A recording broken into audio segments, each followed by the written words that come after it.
26,000 feet above the Hurtgen Forest, the 11th of November, 1944, 1340 hours local time.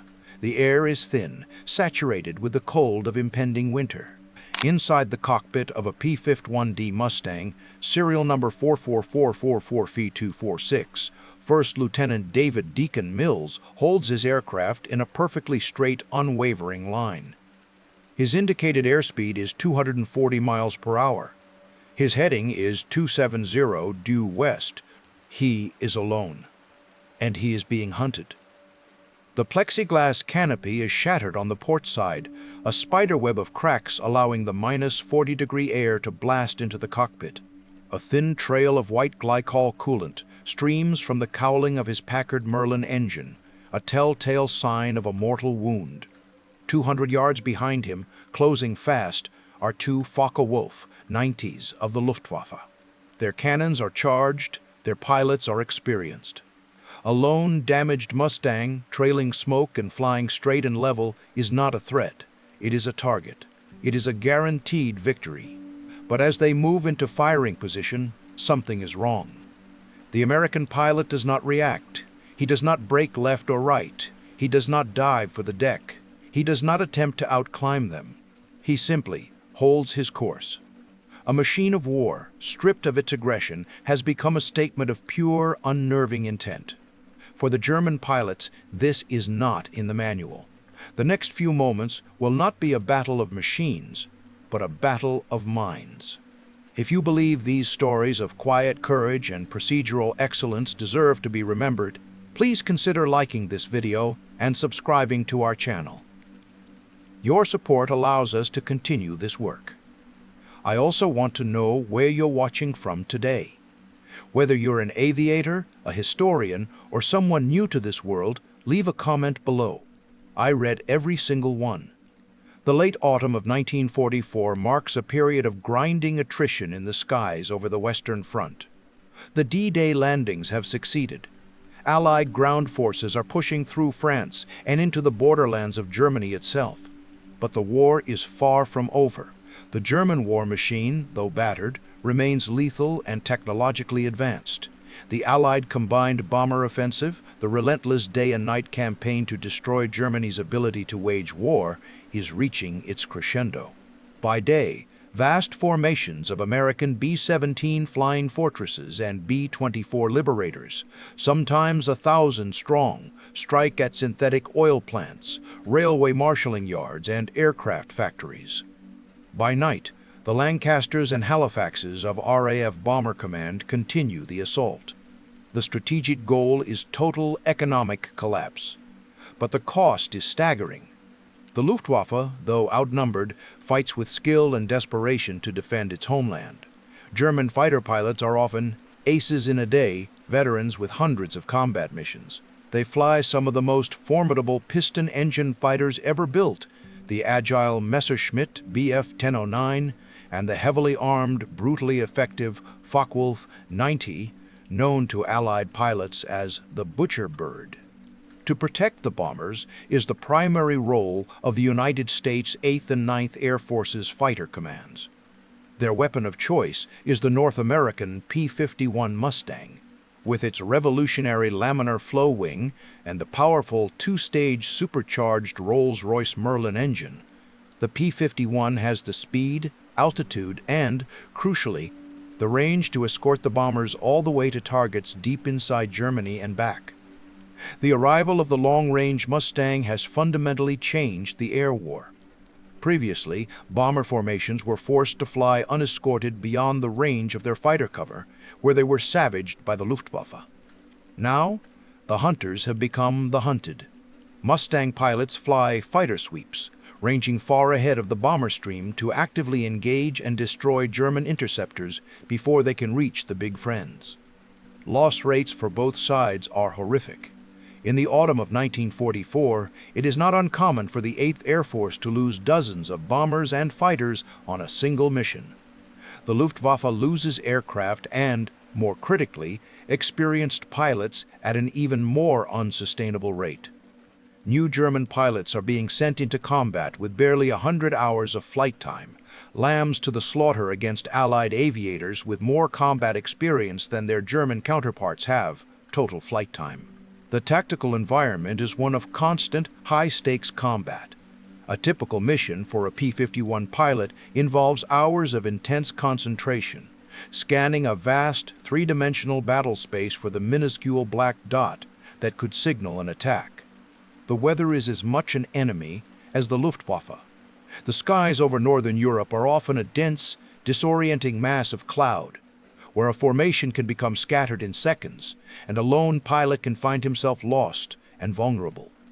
Survival depends on discipline, situational awareness, and an intimate, mechanical understanding of the complex machine he is flying. First Lieutenant David Mills was not a typical fighter pilot. At 27 years old, he was considered an old man in a pursuit dominated by teenagers and men in their early 20s. He wore spectacles. He was quiet, reserved, and spent his off-duty hours not in the pubs, but in the base library, studying aircraft recognition manuals, engineering reports, and tactical doctrine.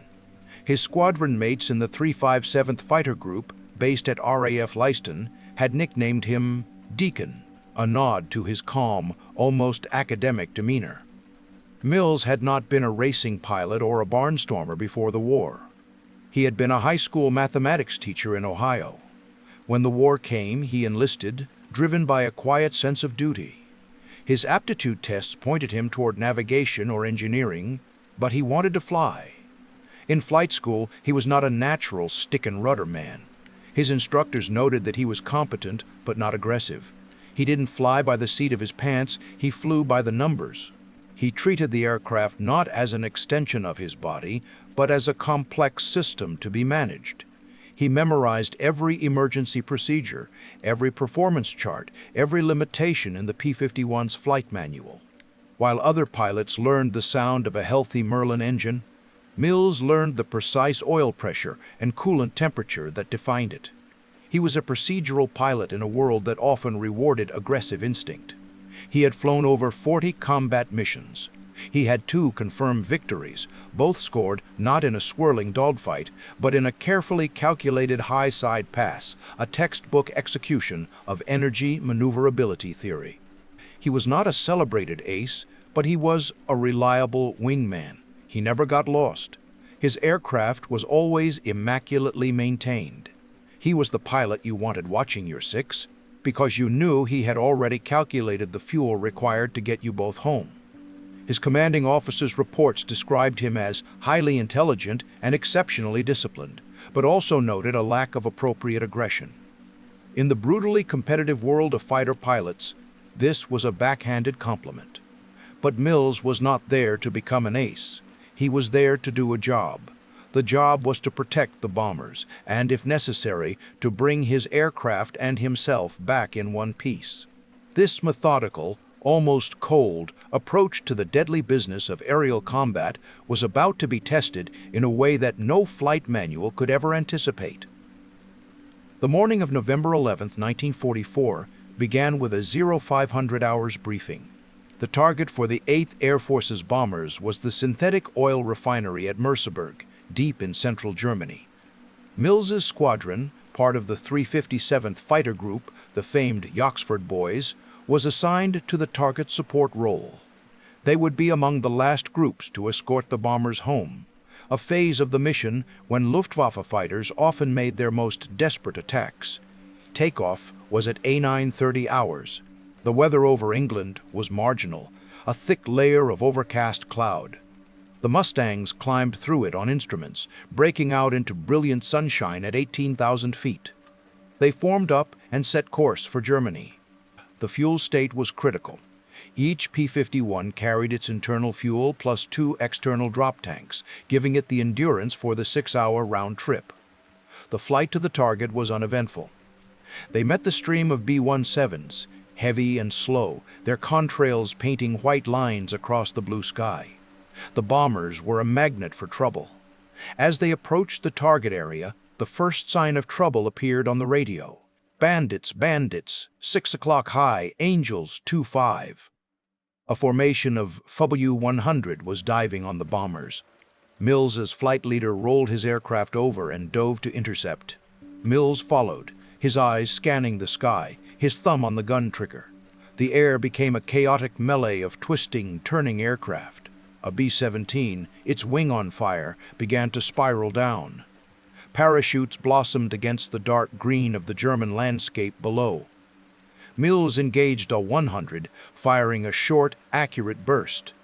He saw pieces fly off the enemy's wing, but the German pilot dove away into the clouds. As Mills pulled up to regain altitude, he felt a series of heavy, percussive impacts slam into his aircraft. It was a Bf-109 he had never seen. The canopy to his left shattered, and the cockpit was instantly filled with a hurricane of freezing air. Warning lights flashed on his instrument panel. The stick felt heavy in his hand. He kicked the rudder and dove away, his attacker overshooting him. He was alone. He leveled out, his heart pounding, and did a rapid damage assessment. The wind roaring through the shattered canopy was deafening. The oil pressure for his Merlin engine was fluctuating. The coolant temperature was rising steadily. A glance back confirmed his fears. A thin, steady stream of white smoke trailed behind him. A glycol leak. He knew what that meant. He had minutes, perhaps 10 or 15, before the engine overheated and seized. He was at 22,000 feet, over 150 miles from Allied lines. He throttled back, trying to reduce the strain on the engine. He adjusted the trim, fighting the heavy controls. He realized the enemy cannon shells had damaged his elevator control cables. He still had control, but it was sluggish and required immense physical effort to maneuver. He made a decision. He could not dogfight. He could not climb. Any aggressive maneuver would put too much stress on the damaged engine and control systems. His only chance was to fly a perfectly straight, level course, a direct line west toward the Allied lines in Belgium. He would maintain his altitude for as long as possible, a reservoir of potential energy to be traded for distance when the engine finally quit. He set his course, trimmed the aircraft as best he could, and settled in for the longest flight of his life. He was a wounded animal, unable to fight or flee, relying now on mathematics and hope. It was then that the two FW-190s appeared. They materialized out of the sun, perfectly positioned on his 6 o'clock high. They were veterans. They approached with professional precision, one flying top cover while the other closed for the kill. Mills saw them. His training, his every instinct, screamed at him to brake, to jink, to do something. But he was a prisoner of his own aircraft's damage. A hard turn would likely cause the engine to fail immediately, or the damaged control cables to snap. His logical mind, the mind of the mathematics teacher, overrode the pilot's instinct. He had calculated his only option. It was to fly straight. He held the control column steady, his knuckles white. He did not deviate from his heading by a single degree. Through his rearview mirror, he watched the lead Focke-Wulf grow larger. It was a beautiful and terrifying sight. The German pilot was now within firing range, less than 300 yards. This was the moment of truth. Any second, the nose of the 100 would light up with the flash of its 4 20mm cannons and 2 13mm machine guns. But the flashes never came. The German pilot, seeing no reaction from the Mustang, hesitated. This was wrong. A lone American fighter, even a damaged one, should be fighting for its life. Was this a trap? Was there a flight of Mustangs hiding in the sun above him? He radioed his wingman, his voice a mixture of confusion and suspicion. He closed the distance further, to 200 yards, flying just off the Mustang's tail. He could clearly see the shattered canopy, the trail of smoke. The American pilot had to be wounded, or worse. Perhaps he was already dead, a ghost in the machine flying on trim and luck. Still, the Mustang flew on, as if on a parade ground inspection. It was unnerving. It was unnatural. The German pilot was a predator, but his prey was refusing to act like prey. The psychological script of aerial combat had been torn up. This was not a fight, it was a bizarre, silent procession. The German pilot made another pass, this time from the side, close enough to see Mills in the cockpit. He saw the American pilot, head forward, hands on the controls, looking straight ahead. Not at him, not at the sky, just straight ahead. The German was now completely unsettled. He had fuel to consider. He was deep in his own territory, but Allied fighters could appear at any moment. This strange, silent Mustang was a puzzle he could not solve, and in combat, unsolved puzzles are deadly. He made a command decision. He radioed his wingman, "Abort the Intercept." It made no sense to linger. The American was either dead or playing a game he didn't understand. They would let him go and report the strange encounter to their intelligence officers. They broke off, peeling away and diving toward their base. Lieutenant David Mills watched them go, a profound, shuddering wave of relief washing over him. The bluff had worked. His adherence to cold, terrifying logic had saved him. His refusal to fight had been his most effective weapon. The engine seized 15 minutes later. It happened without drama. A final surge in temperature, a shudder through the airframe, and then silence. The propeller windmilled to a stop. The only sound was the roar of the wind through the shattered canopy. Mills now had a 20,000-pound glider. He was at 18,000 feet, and through a break in the clouds, he could see the unmistakable landscape of the Ardennes. He was over friendly territory. He had crossed the lines. He began a long, shallow glide, aiming for a forward airstrip he knew was near Liège, Belgium. He worked the controls, his arms aching, nursing the silent aircraft toward the ground. He had to make a wheels-down landing. Bailing out would mean the certain loss of the aircraft, and the intelligence it carried in its gun camera and in the memory of its pilot. The approach was tense. With no engine power, he had only one chance to get it right. He had to judge his altitude and distance perfectly. He flew a wider-than-normal pattern, coming in high and fast, then slipping the aircraft to bleed off speed. He touched down hard, the landing gear groaning in protest, and rolled to a stop at the far end of the pierced steel planking runway. He had made it. The ground crews at the forward base stared in amazement at the state of the aircraft, the shattered canopy, the oil-streaked fuselage, the silent, stopped propeller. They had seen battle-damaged aircraft before, but this one had an eerie stillness to it. Mills was debriefed by an intelligence officer at the base. He recounted the engagement, the damage, and the bizarre non-combat with the two W-190s. His story was met with a degree of skepticism. A pilot deliberately refusing to maneuver while under attack? It ran counter to every known doctrine. But the evidence was there. The gun camera film, when it was eventually developed, would show his last, inconclusive burst at the first W-190. The aircraft itself was a mess. Maintenance technicians confirmed the damage to the engine coolant system and the severe fraying of the elevator control cables. It was a miracle the plane had held together. The aircraft, 44-14246, was deemed too damaged to be repaired at the forward base.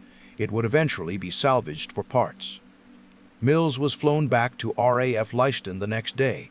His official combat report was filed. It was a dry, procedural document, noting the damage to his aircraft and the subsequent engine failure. Of the encounter with the two W-190s, he simply wrote, "Engaged by two W-190s. Due to extensive damage to flight controls, evasive maneuvering was not possible. Held course west. Enemy aircraft broke off engagement and were last seen heading east." There was no mention of fear, no hint of the psychological bluff he had pulled off. The squadron commander, reading the report, would have to read between the lines.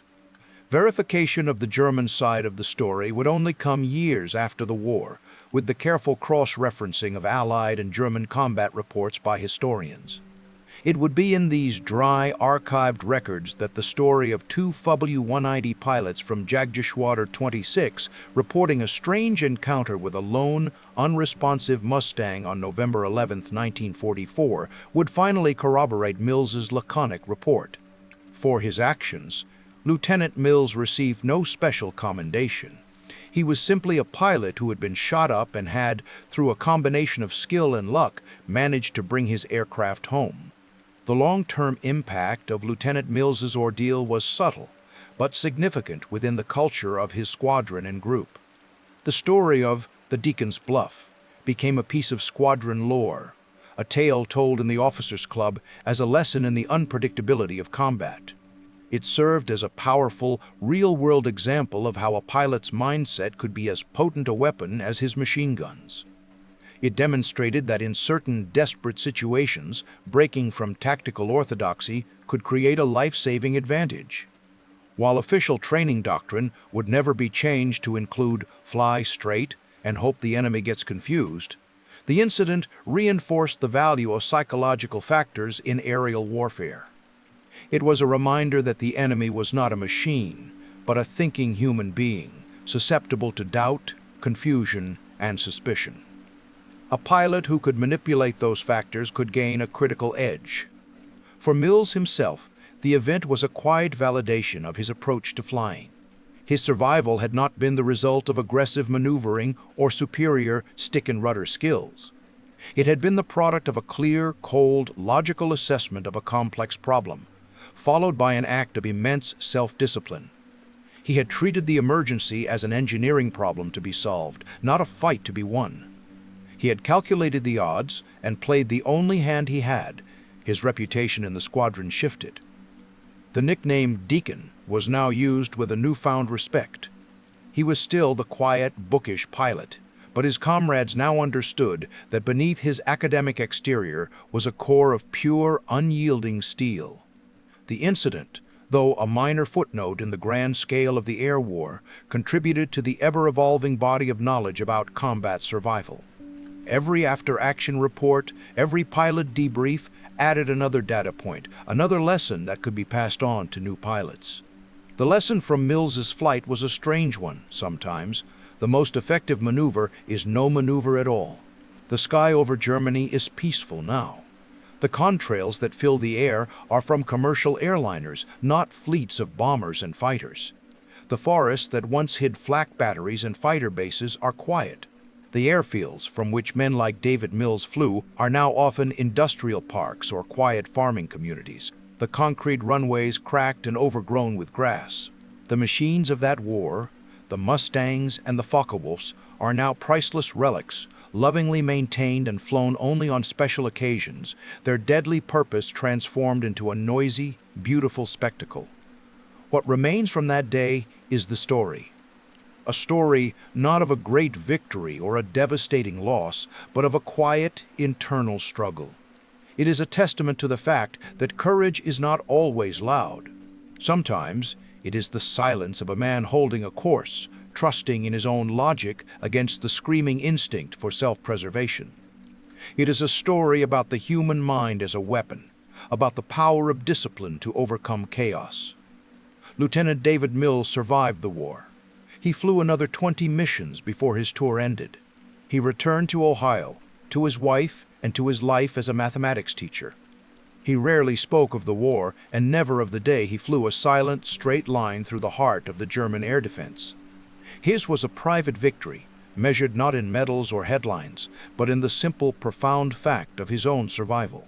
His story reminds us that in the unforgiving mathematics of combat, sometimes the most elegant solution is the one that appears to make no sense at all.